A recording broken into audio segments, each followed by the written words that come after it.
l'Inde a signé le plus gros accord commercial de l'histoire en yuan chinois. 75 milliards de dollars d'échanges qui échappent totalement à l'Amérique. Salut les amis! Aujourd'hui, on va décortiquer la plus grosse claque géopolitique que Trump vient de recevoir. L'Inde, ce géant de 1,4 milliard d'habitants, vient de tourner le dos au dollar américain pour embrasser le yuan chinois. Et croyez-moi, c'est pas juste un petit contrat commercial, c'est un séisme qui va redessiner l'économie mondiale. Alors accrochez-vous parce qu'on va voir pourquoi Trump fait des cauchemars en ce moment. Tout a commencé le 22 août 2025. Nirmala Sitharaman, la ministre des Finances indienne, monte sur scène et lâche cette bombe.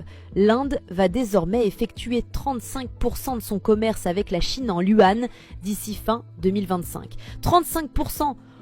Ça représente 75 milliards de dollars d'échanges commerciaux qui passent du côté obscur, enfin du côté yuan. Et le timing? Parfait. Juste au moment où Trump essaie de rallier l'Inde contre la Chine avec son fameux America First 2.0. C'est comme inviter quelqu'un en restaurant et qu'il parte avec votre ex. Mais pourquoi l'Inde fait ça? Parce qu'elle en a marre de financer la dette américaine qui explose à 37 500 milliards de dollars. Sitharaman a même déclaré « Nous devons diversifier nos réserves de change pour protéger notre économie ». Les réserves de change indiennes? 645 milliards de dollars. Et devinez quelle part était en dollars américains? 78%. Wow. Mais ça, c'était avant. Maintenant, rentrons dans le dur avec les chiffres qui donnent des sueurs froides à Washington. L'Inde, c'est la 5e économie mondiale avec un PIB de 3 900 milliards de dollars en 2025 et elle grandit à 7,2% par an, pendant que l'Amérique peine à 2,1% et que l'Europe stagne à 1,4%. Modi transforme littéralement son pays en machine de guerre économique. Le commerce bilatéral Inde-Chine en 2024, 125 milliards de dollars. Et en 2025, on table sur 160 milliards. C'est plus que le PIB de l'Ukraine. Mais attendez, ça devient encore plus dingue. La Reserve Bank of India a annoncé qu'elle va réduire sa part de dollars dans ses réserves de 78% à 55% d'ici décembre 2025. Ça veut dire quoi? 148 milliards de dollars américains qui vont être vendus. 148 milliards. C'est comme si Netflix perdait tous ses abonnés d'un coup. Et devinez où va cet argent? 40% dans l'or, 25% dans le yuan, 20% dans l'euro et seulement 15% qui restent en dollars. L'Inde a acheté 27 tonnes d'or rien qu'en juillet 2025. Mais pourquoi Modi fait ça? C'est pas juste pour embêter Trump. C'est une stratégie à long terme, ultra calculée. Première raison, l'argent chinois. Malgré les tensions politiques, la Chine a investi 8,2 milliards de dollars en Inde en 2024. Xiaomi, Oppo, Vivo, les entreprises chinoises emploient 750 000 Indiens. Deuxième raison, le déficit commercial. L'Inde importe pour 87 milliards de dollars de produits chinois, mais n'exporte que 38 milliards vers la Chine. Payé en yuan, ça réduit les coûts de change de 2,3%. Troisième raison, les BRICS. L'Inde préside les BRICS en 2025 avec le Brésil, la Russie, la Chine et l'Afrique du Sud. Ensemble, ils représentent 40% du PIB mondial et 45% de la population. Le commerce intra-BRICS a bondi de 65% en 2024 et 73% de ces échanges se font maintenant sans dollars.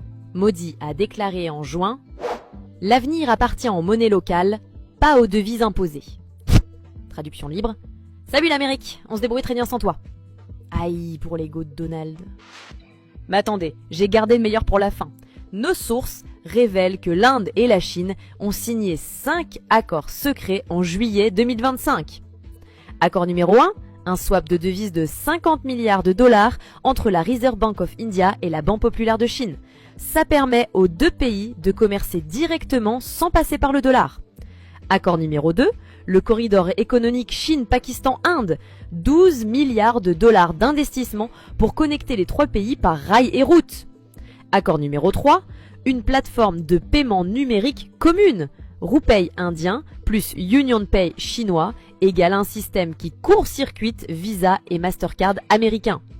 Accord numéro 4, 15 milliards de dollars d'importation énergétique indienne payés en yuan, pétrole, gaz, charbon, tout en monnaie chinoise. Accord numéro 5, transfert de technologie dans les semi-conducteurs. La Chine partage ses secrets de fabrication de puces avec l'Inde, créant une alternative aux entreprises américaines. Côté américain, c'est la panique totale. Le Wall Street Journal titre « L'Inde nous abandonne pour la Chine ». Le New York Times parle de trahison stratégique. Trump lui-même a tweeté « L'Inde fait une énorme erreur, ils vont le regretter, America first », subtil comme toujours notre Donald. Mais la réalité c'est que les États-Unis perdent leur influence. Les exportations américaines vers l'Inde ont chuté de 23% en 2024. Boeing, Apple, Microsoft, tous impactés. Les investissements américains en Inde en chute libre, de 46 milliards en 2023 à 31 milliards en 2024. Les entreprises américaines ne font plus rêver les Indiens. Janet Yellen, secrétaire au Trésor, a même convoqué l'ambassadeur indien pour une discussion urgente. Traduction, qu'est-ce que vous foutez les gars ? Le résultat, la part du dollar dans les réserves mondiales est tombée à 57,8% en juillet 2025, son plus bas niveau depuis 1995, et ça continue de chuter. Mais le pire pour Trump, c'est que l'Inde donne des idées aux autres. L'effet domino a commencé. Le Brésil annonce 25% de son commerce avec la Chine en yuan d'ici 2026. L'Afrique du Sud suit avec 30%. Même l'Arabie Saoudite accepte maintenant le yuan pour 18% de ses ventes de pétrole. Résultat, l'utilisation internationale du yuan a explosé de 2,7% des paiements mondiaux en 2023 à 4,9% en août 2025. C'est du jamais vu. La Chine construit un réseau commercial parallèle, Shanghai International Energy Exchange, Cross Border Interbank Payment System, un monde sans dollars qui prend forme. 82% des banques centrales augmentent leurs réserves en yuan selon le FMI, la Malaisie plus 67%, la Thaïlande plus 45%, même la France plus 12%. Tout le monde hedge ses paris. Concrètement, qu'est-ce que ça va changer pour l'Amérique ? Premièrement, l'inflation. Moins de demande pour le dollar égale dollar plus faible égale importation plus chère. L'inflation américaine pourrait remonter à 4,2% d'ici fin 2025 selon Goldman Sachs. Votre iPhone, votre Tesla, tout va coûter plus cher. Deuxièmement, le financement de la dette. Avec 37 500 milliards de dettes publiques et 1,2 trillion d'intérêts annuels, l'Amérique doit que les autres achètent ces bons du trésor. Si personne n'achète, les taux montent de 4,8% actuellement, ils pourraient atteindre 6,5% selon Moody's.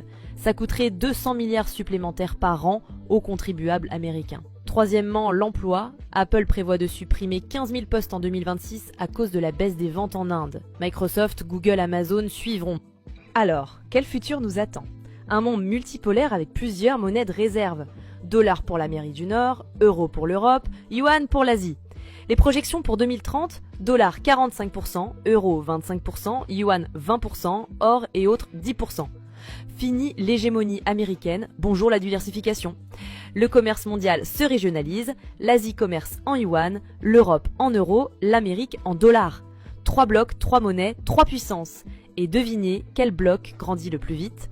L'Asie. 6,1% de croissance moyenne contre 2,3% pour l'Occident. L'avenir se joue en yuan, pas en dollars. Retenez ces 3 points cruciaux.